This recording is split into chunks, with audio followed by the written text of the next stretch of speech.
O Alienista, conto de Machado de Assis. Nós estamos no vídeo de número 38. Este é o capítulo de número 12, intitulado O Final do Parágrafo 4. Só para recordar, o final do parágrafo 4 é e agasalhar nela, na Casa Verde, as pessoas que se achassem nas condições agora expostas. Ou seja, as pessoas que o equilíbrio das faculdades fossem perfeitos e absolutos, né? Então, basicamente, as pessoas boas, as pessoas nobres, né? Novamente, não cabe aqui, mas o que é bom, o que é nobre? Para você fazer essa inversão, você tem que saber exatamente o que é bom, o que é nobre. Observação aqui, né? Para você fazer uma sátira no estilo do Jonathan Swift, né? A gente vai conversar sobre ele daqui a pouco. Então, Viagens de Gulliver, né? Você critica a nossa sociedade. Você tem que ter exatamente a noção do que é certo e do que é errado, né? E aí na sátira você inverte isso para dizer, olha, não é bem assim, mas você está fazendo sempre com um sorriso nos lábios, né? Então é o contrário, né? Se alguma pessoa afirmar, olha, viu? Não se sabe o que é nobreza. Não, é o contrário. Exatamente porque o narrador sabe exatamente o que é nobreza, que fica engraçado, ou chocante, ou revoltante, que justamente as pessoas equilibradas moralmente sejam recolhidas na Casa Verde, né? Apagaram-se as luminárias, reconstituíram-se as famílias. Tudo parecia reposto nos antigos eixos. Reinava a ordem. A Câmara exercia outra vez o governo, sem nenhuma pressão externa. O próprio presidente e o vereador Freitas tornaram aos seus lugares. O barbeiro Porfírio, ensinado pelos acontecimentos, tendo provado tudo, como o poeta disse de Napoleão, e mais alguma coisa, porque Napoleão não provou a Casa Verde, o barbeiro achou preferível a glória obscura da navalha e da tesoura às calamidades brilhantes do poder. Foi, é certo, processado. Mas a população da vila implorou a clemência de Sua Majestade. Daí o perdão. João Pina, que era o segundo barbeiro, lembra, né? Foi absolvido, atendendo-se a que ele derrocara, derrubar, né? Derrocara um rebelde, né? Ele tinha derrocado, ele não lutou contra o reinado ali, né? Ele lutou contra uma pessoa que lutou contra o reinado.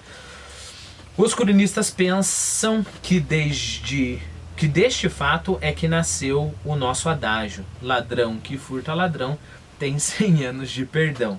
Adágio imoral, é verdade, mas grandemente útil. E é verdade, né? Um adágio imoral, mas muito útil. Você precisa fazer uma desonestidade e a tua consciência vai ficar te atrapalhando, né? Mas aí você tem um adágio. Não, peraí. Você vai fazer uma desonestidade contra pessoas que são desonestas. Ladrão que rouba ladrão tem 100 anos de perdão. Bem útil. Não só findaram as queixas contra o alienista, mas até nenhum ressentimento ficou dos atos que ele praticara. Acrescendo que os reclusos da Casa Verde, desde que ele os declarara plenamente ajuizados, sentiram-se tomados de profundo reconhecimento e férvido entusiasmo. Muitos entenderam que o alienista merecia uma especial manifestação e deram-lhe um baile, ao qual se seguiram outros bailes e jantares. Dizem as crônicas que Dona Evarista a princípio tivera a ideia de separar-se do consorte. Mas a dor de perder a companhia de tão grande homem venceu qualquer ressentimento de amor próprio. E o casal veio a ser ainda mais feliz que antes. Bom, eu coloquei uma notinha, deixa eu ver se eu já comentei. Até aqui, o homem de ciência é venerado como grande. Né? Não menos íntima ficou a amizade do alienista e do boticário. Este concluiu, do ofício de Simão Bacamarte, que a prudência é a primeira das virtudes em tempos de revolução. E apreciou muito a magnanimidade do alienista que, ao dar-lhe a liberdade, estendeu-lhe a mão de amigo velho. É um grande homem, disse ele à mulher, referindo aquelas circunstâncias. Não é preciso falar do albardeiro, lembra o albardeiro? Faz aquelas celas rudimentares para burros, né?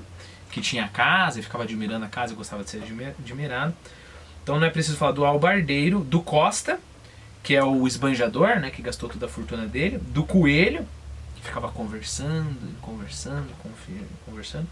do Martim Brito, que é o orador eloquente, né? Que fez aquela comparação, como é que é? Que Deus criou toda a perfeição e aí Deus quis superar Deus e criou a Dona Evarista. Então, não é preciso falar do albardeiro, do Costa, do Coelho, do Martim Brito e outros, especialmente nomeados nesse escrito. Basta dizer que puderam exercer livremente os seus hábitos anteriores. O próprio Martim Brito, recluso por um discurso em que louvara enfaticamente Dona Evarista, fez agora outro, em honra do insigne médico, cujo altíssimo, abre aspas, né, cujo altíssimo gênio, elevando as asas muito acima do sol, deixou abaixo de si todos os demais espíritos da terra. Agradeço as suas palavras, retorquiu-lhe o alienista, e ainda me não arrependo de o haver restituído a liberdade. Uma ironia fina, né? Então, pelas suas palavras, eu sei que eu estava certo em te dar a liberdade. E é claro, agora aqui é o jogo inverso, né? Exatamente o que uma sátira faz, né? Entretanto, a Câmara, que respondera ao ofício de Simão Bacamarte, com a ressalva de que oportunamente estatuiria, quer dizer, decretar, né? Decretar com um estatuto. Então, oportunamente estatuiria em relação ao final do parágrafo 4, tratou, enfim, de legislar sobre ele. Foi adotada, sem debate, uma postura autorizando o alienista a agasalhar na Casa Verde as pessoas que se achassem no gozo perfeito do equilíbrio das faculdades mentais.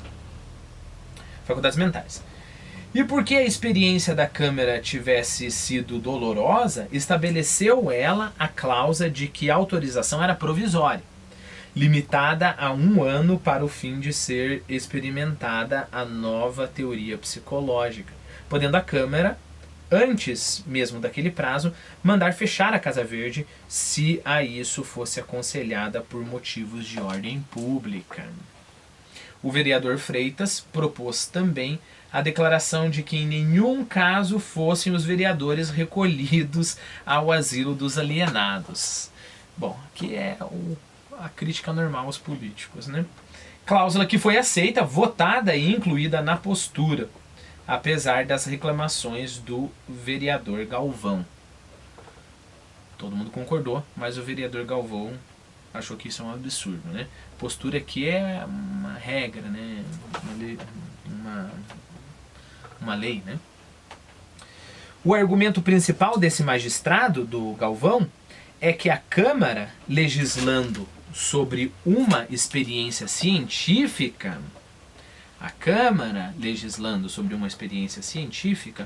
não podia excluir as pessoas dos seus membros das consequências da lei. A exceção era odiosa e ridícula, ou seja, aqui ele tem um pouco de senso, né? Mal proferira estas duras palavras, romperam os vereadores em altos brados contra a audácia e insensatez do colega. Este, porém, ouvindo-os, limitou-se a dizer que votava contra a exceção.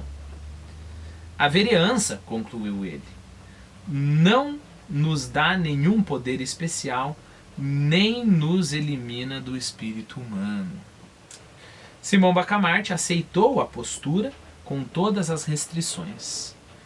Quanto à exclusão dos vereadores, declarou que teria profundo sentimento se fosse compelido a recolhê-los à Casa Verde. A cláusula, porém, era a melhor prova de que eles não padeciam do perfeito equilíbrio das faculdades mentais. Olha, a mesma cláusula que vocês estabeleceram faz com que eu não precise recolher vocês à Casa Verde. Não pelo poder da cláusula, mas porque mostra que vocês não estão no perfeito equilíbrio das suas faculdades. Não acontecia o mesmo ao vereador Galvão, cujo acerto na objeção feita e cuja moderação na resposta dada às invectivas dos colegas mostravam da parte dele um cérebro bem organizado, pelo que rogava à Câmara que lhe entregasse. Simão Bacamarte queria o Galvão. Esse cara tá muito saudável, né? A Câmara, sentindo-se ainda agravada pelo proceder do vereador Galvão, estimou o pedido do alienista e votou unanimemente a entrega. Bom, vamos conversar um pouquinho sobre sátiras e o que está acontecendo aqui, né? Então, no vídeo 39 nós podemos continuar a leitura. Mas só antes disso, deixa eu rever com você algum vocabulário que passou, né? Então lembre-se que derrocar é destituir do poder, derrubar. Então você pode derrocar o governo. Estatuir, estabelecer por meio de estatuto, decreto, lei, etc. Decretar, um modo muito mais como é que se diz? Comum, né, de dizer isso. E aqui chegamos no ponto da sátira, né? Lembra que num dos vídeos anteriores eu comentei com você sobre um artigo que o Jonathan Swift escreveu, chamado Uma Modesta Proposta. Eu falei que é um longo nome, né? Então vamos lá, o nome completo desse Uma Modesta Proposta. Uma modesta proposta para prevenir que na Irlanda as crianças dos pobres sejam um fardo para os pais ou para o país e para as tornar benéficas para a República. Eu coloquei para você um site que provavelmente... um site que você acha o PDF dessa Uma Modesta Proposta. Assim, vale a pena dar uma lida, eu acho que são só algumas páginas, assim, é bem rapidinho. Então você vê exatamente essa inversão que a sátira faz, né? Um outro livro que me lembrou agora, deixa eu ver aqui. Só que aí eu não diria tanto que é por causa do tema da sátira, mas por causa da inversão. Perceba que a partir desse parágrafo, desse capítulo, né, chamado o final do parágrafo 4, a gente tem que inverter tudo, né? Então a gente tem que ler tudo como o contrário, né? Então é isso que a gente tem que fazer.